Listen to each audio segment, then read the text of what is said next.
And I did forget to mention, I'm using, or I should say working with, the Greenwood Tarot deck, or Tarot of the Greenwood, it's called. I don't remember who the author is, and the box is long destroyed throughout history. My personal history, that is to say. And then we'll also be bringing in an angel tarot card over here to provide some guidance towards the end of the reading. Okay. So the card at the bottom of the deck is the Nine of Stones, which is tradition. Tradition has to do with school. It has to do with learning. It has to do with your family group. It has to do with the rituals of day-to-day living. This has to do with your habits and the things that make sense to you. You'll notice these are a couple figures here. There's some kind of a teacher. So this sometimes can be that place of learning. So some of you may be in school, for example, college. Some others of you may be participating in something. Some kind of a ritual that's historical, very traditional. I'm thinking of sweat lodge ceremonies as well, and other things. But just kind of getting together. You know, it's that time of year. We love the celebration of the fall, and Virgo brings in the fall later in the month as we transition into Libra later on. But not for a while yet, right? We're just into Virgo now. Now, next, covering you, we have the Queen of Arrows. And you'll see here that the Queen of Arrows is the card Deer. Queen of Arrows tends to be a Gemini, Libra, or Aquarius. She has to do with gentleness and energy. This has to do with being a gentle-souled person. Sometimes we know that Arrows people can be very, very blunt. So you may find yourself dealing with somebody who's very harsh in their words, or perhaps the energy may be harsh. Maybe for some of you, you're setting boundaries, and that may be a difficult thing for you to endure. Be careful to go forth with gentleness, right? Deer teaches us gentleness, and that we can be firm and still loving at the same time. You'll notice that there's a big heart right here up above this deer's antlers. Excuse me. And sometimes a white heart, H-A-R-T, can indicate the beginning of a journey. So something that you're going on. Maybe setting your sights on something. If you're the Queen of Arrows, and it doesn't have to be male or female specifically, it can be just more the energy, that it has to do with going on that new lesson, learning something brand new. Again, we see the tradition here in school. So potentially, or learning something, being taught something, but going on a new adventure, even a vision quest of sorts. What is it that you need to open your eyes to, and you need to bring about in your world? Now, this is crossed with the Five of Stones, and Stones is the earth sign in here. This has to do with kind of weathering out the storm. You'll notice that this person's in what's kind of a shelter, and there's all the lightning that's going on. There's some sort of a fire here, presumably started by the lightning. But this person really is just trying to get through something that's difficult or challenging. Maybe you have somebody who represents the Queen of Arrows who's not coming in a loving way, but being very difficult in your life or your environment. Again, this can be someone possibly older to you, not necessarily. It could be a mother who's an air sign. It could be a teacher who's an air sign, or just that kind of intellectual energy. Again, sometimes people can be very harsh with their words. Now, this is just sort of about enduring some kind of a storm. It doesn't have to be a big one. And you'll notice that this person is protected. So even though you're feeling a little... maybe even more than a little bit put off by that, it doesn't have to be a huge disruption in that. Like, you do have protection against that. You do have defenses against whatever that is. But how you look at it. Now, this person sitting here, it's hard to say. Do they see that as a beautiful electrical storm put on for their benefit and to witness? Or are they cowering in fear? I don't see the cowering in fear so much as just kind of, oh, here we go again. So for some of you, it may be a minor, I want to say fracas, but there may be that. Now, crowning you is protection, and this is a similar energy to the one that we saw in the Five of Stones. This is what may come to pass. Here we have kind of a different image, it's almost like flip sides of the same coin, right? We've got this idea of getting through something, but there's also the element of protection that's going on here. We have a fawn in this image, and because of our deer here, I almost wonder if you're having some drama with your mama drama, right? Or maybe your child's mother. And the sun looks really beautiful, and the sun is a star, as we see lots of stars here, but this feels very hot to me, very hot and uncomfortable. Right? This is electrifying. This is just plain hot. And trying to get through that, trying to find our little oasis in the storm. But in both these images, this person or this individual that's being represented here has protection. Right? And this even here looks like the lightning to me. So this is about being able to get through something. This is what's on your mind or what may come to pass, and this is what's crossing you or what's an effect that's coming into play right now. So it does look like you got it covered. So I apologize if your dog's barking. One's mine. She's going crazy because the neighbor's dog is out, and they like to chat. And yeah, they hang. Oh, yeah. Okay. Beneath you, this is something that you have, or something that has happened or is happening, like it's already set in motion. So if you don't have it yet, it will be occurring. The Eight of Cups is about rebirth. In other decks, the Eight of Cups has to do with walking away from a situation that you've emotionally invested in. Right? Now, this card celebrates the other side of that, not just leaving something, but the rebirth that comes when we leave things behind us that no longer benefit us. Now, you'll notice here on the cup, we have the symbol of Taurus, the bull. Although Cups is technically a water sign, but there may be some Taurus influence in that.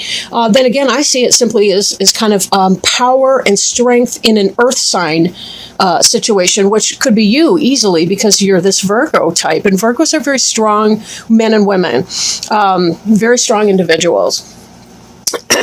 Here we have a Sheila Nagig, and a Sheila Nagig, we see those depicted over like in Irish houses of worship. They have a Sheila Nagig over the doorway. It's very symbolic about birth, rebirth, life, death, the transition of life.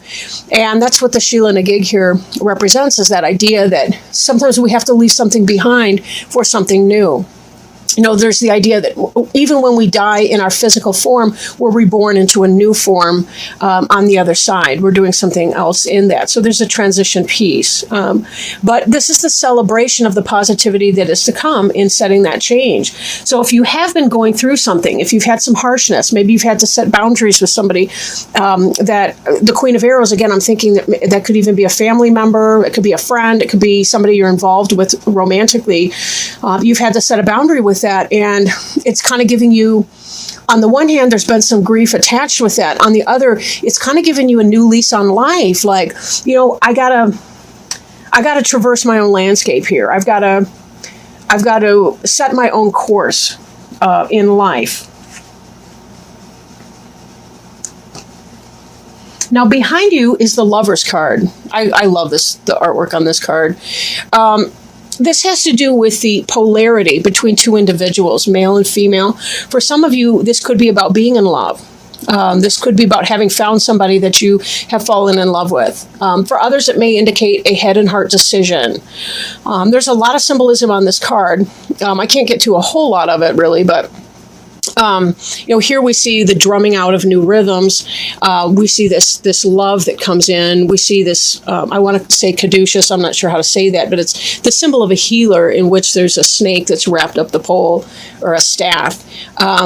We see the flame of Kundalini energy, creativity, passion, right? We see certainly with the phallic symbol here, we see also that idea of creation and making things happen. Now, this piece here, again, this could be loving feelings. Maybe you're involved with somebody who's an air sign. If this is romantic for you, if this has to do with your family relationships, and to some degree that may. We kind of have all the different signs represented. We've got several stones, a couple wands, excuse me. Actually, we've got a lot of stones. So that's earth. So that can really be anything. Stones have a lot to do with the physical manifestations of the things that we celebrate, like our family and, home, school, family, loving relationships, and so on. So this is an energy that you've come from.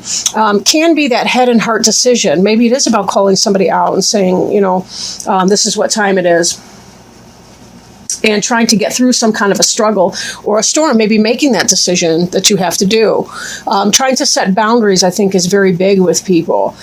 Just because we love someone doesn't mean that that's a flawless human being and that we're not going to have to set those boundaries. And then what's ahead of you here is this idea of exploitation. We see the bees, we see the workers. There's a lot of Marxist imagery in that. We've got this double-pointed kind of quartz right here, which has to do with the flow of energy. But just be very careful when you're doing something, that you're doing it because you want to do it and not because you simply have to get through with it, or because you have somebody who's dominating you in your life and not giving you the option to say no. Our power, I know this is going to sound really weird, so give me a second with that, but there's more power in saying no than there is in saying yes. And what I mean by that is when you say no, you're able to set a limit. You're able to say, this is not to my benefit. If we say yes to things when our heart is not in that, we can find ourselves ground down, and we find ourselves becoming disposable, I guess. I don't really mean that in the... nobody's going to kill you if they can't do things. But mind that people aren't taking advantage of you. That people are not taking advantage of you. Okay, that doesn't have to be this lover's person over here, but maybe this has to do with even a sense of self-love, trying to find that balance within oneself to say, I don't like it when this person storms at me because I do have to say no, but I refuse to be exploited either. And this is in your immediate future, so be very careful about that. It's going to take a great deal of protection to get through that. You're going to have to weather some kind of a storm, but someone is going to try to take advantage of your generosity. So just be very careful about who you're with. Now, the card representing you is the home card. So again, we see this theme of home and family. So whatever's happening in your family life, it may just be that, that we have to be ever mindful in order to create a harmonious environment. There's going to have to be this balance between what you want and what the other person wants. Maybe this is in your marriage. Maybe this is with your family of origin type relationship. But there's definitely some drama in there. And I feel like you're changing and becoming more empowered in who you are. Even if you make it a gentle yes, a gentle no, somebody else still may not be able to hear that. They still may get bent out of shape because you're not bending to their will, and you find yourself stuck in this environment where they push even harder.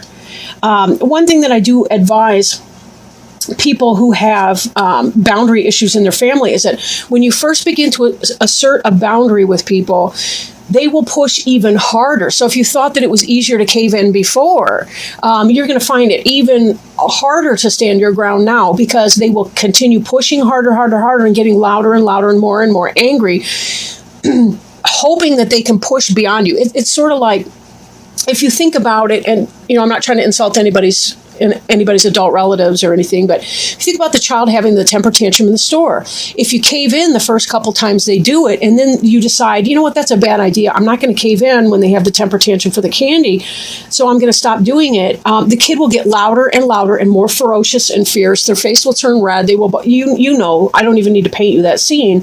It will get worse and worse and worse, and eventually the kid will catch on that when mommy says no or daddy says no, they mean no. That's it, But unfortunately, we have to do that sometimes with adult family members. So if your mom is pushing you in a direction, or if there's some other kind of family member, your partner, whoever is pushing you in a direction you don't want to go, or insisting that you give of yourself when you don't have anything left to give, you may hear some very loud squeaking. At the same time, know that you are within your rights to say no to things that don't benefit you. Right?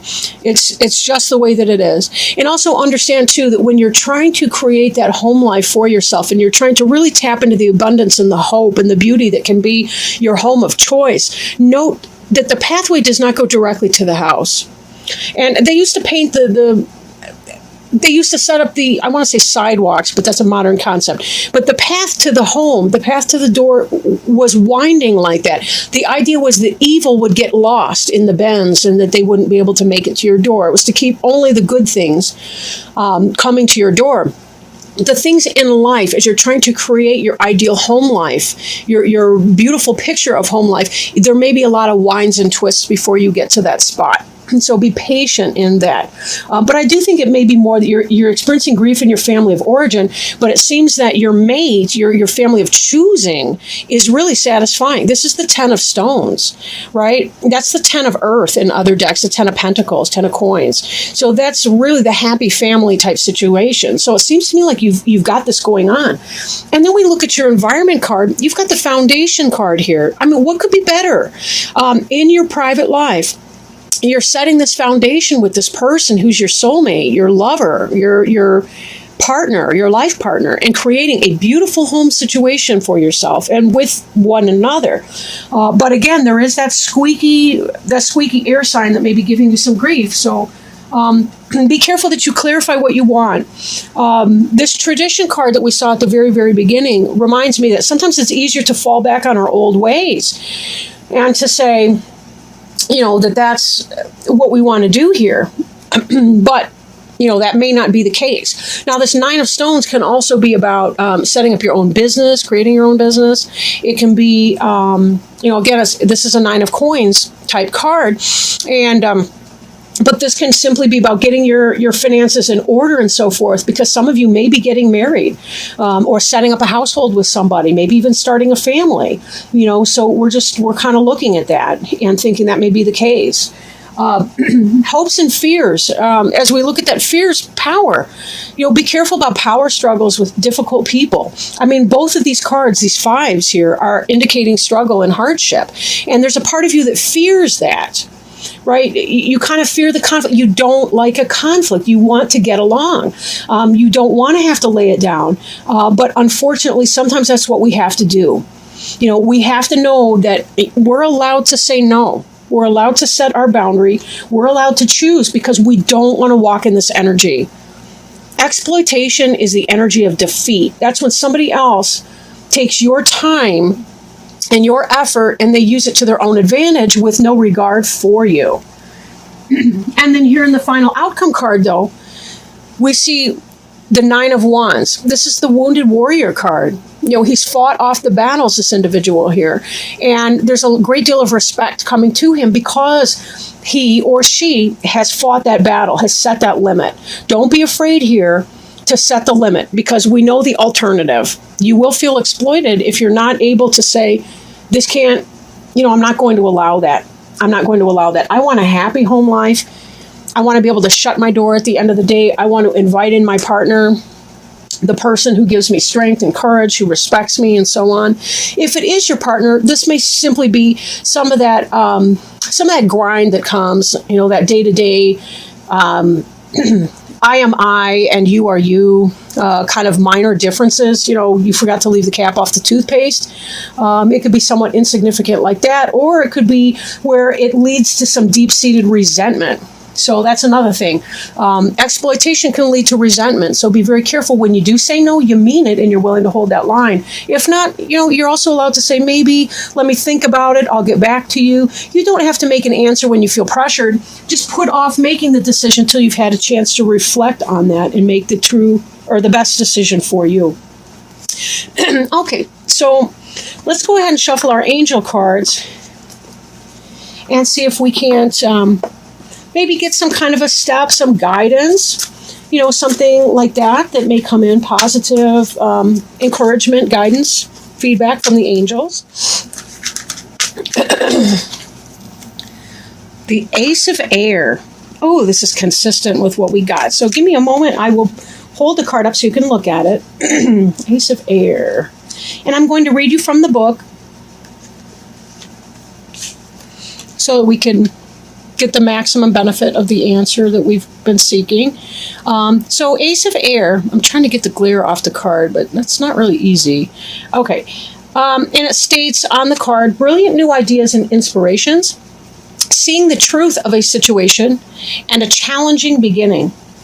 New ideas now take flight. Expect great inspiration to come, possibly from an event or situation that had previously troubled you. Now you see the opportunity to create something amazing and you're full of excitement. Focus your thoughts on your long-term goals and create a plan of action. You now see the truth of the situation. Confusion is gone and clarity has taken its place. Your new understanding replaces previous misconceptions. Now you're ready to move forward. A challenging beginning, turning a negative into a positive, a brilliant intellectual solution. So, yeah, this is wonderful. So, a little bit of challenges, but some clarity here, right? The Queen of Arrows bringing clarity as well. Some endurance, because, it wouldn't be life if we didn't have stuff to go through along the way. But really being able to start something fresh and new with honest perspective and an understanding of what it is that you need to do, what you want to do, and setting your direction in that. Let's remember, aces are beginnings. Those are new.